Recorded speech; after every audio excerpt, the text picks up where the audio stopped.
We are back in the Broncos studio, counting down the days until training camp, inching closer to veterans and rookies reporting in. It's going to be exciting to see the Broncos offense take the field and take that next step and elevate from what we all saw in 2024. I'm here with lead writer on DenverBroncos.com, Aric DiLalla, and Hall of Famer Steve Atwater. I am your host and team reporter, Elisa Hernandez. I turn to you guys. We obviously know that Courtland Sutton is going to be the Mr. Consistent, that Mr. Reliable on the field, but who else do you see emerging as a key playmaker for the Broncos offense? Well, the only thing that was missing, we had the quarterback last year. Bo Nix came out, had a great rookie season. The receivers played relatively well. The running backs, and I think that those guys are going to make a big impact. We have some legitimate offensive playmakers, guys that run through tackles, run through arm tackles. You know, a lot of guys go in there, they really don't want to tackle. Well, they're going to expose a lot of defensive players with that type of play. Yeah, absolutely. And I think we'll see how it all shakes out, right? Sean Payton said at the end of minicamp it's too early to start counting who's going to be on the roster at the running back position, what the reps are going to look like. And he said you're going to see it in training camp and in the preseason. You're going to know the same way I'm going to know. But what I think you will see is that R.J. Harvey and J.K. Dobbins are going to complement each other well.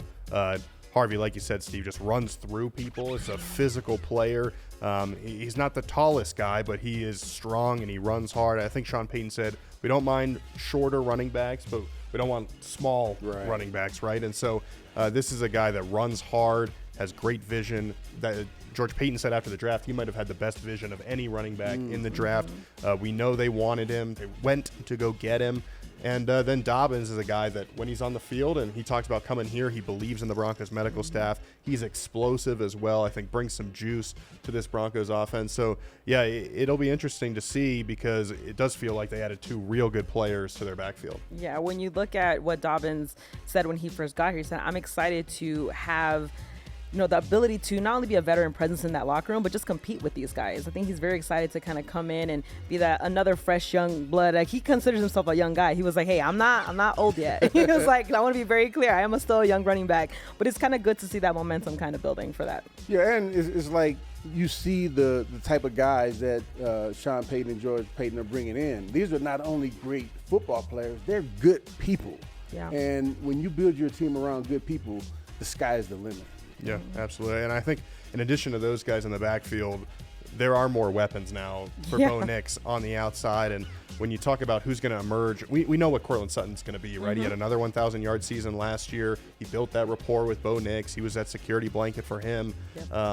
And I kind of struggled here. Who do I want to pick as the one guy? Because Evan Ingram comes in. I think Troy Franklin's There's so many. I think Troy Franklin's going to make a big jump. But Marvin Mims, to me, is that other guy that I think at the end of this year we're going to look at and be like, maybe he's the breakout star of the year for the Denver Broncos, because I think the way that they used him late in the year last year was just so exciting. They put him in the backfield. He was running all sorts of motions, whether he was catching the ball out of the backfield, whether it was just designed to draw the defense away and they throw it to somebody else. And I think it helped open him up down the field, because you saw late in the year they started doing the backfield stuff maybe around the Atlanta Falcons game with week 11, week 12, somewhere in there.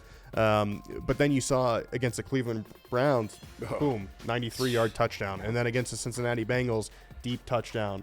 Goes up and makes an athletic play to send the Broncos to overtime there in a key game. Yeah. And 2 100-yard games over the final 5 weeks. His catch totals went up.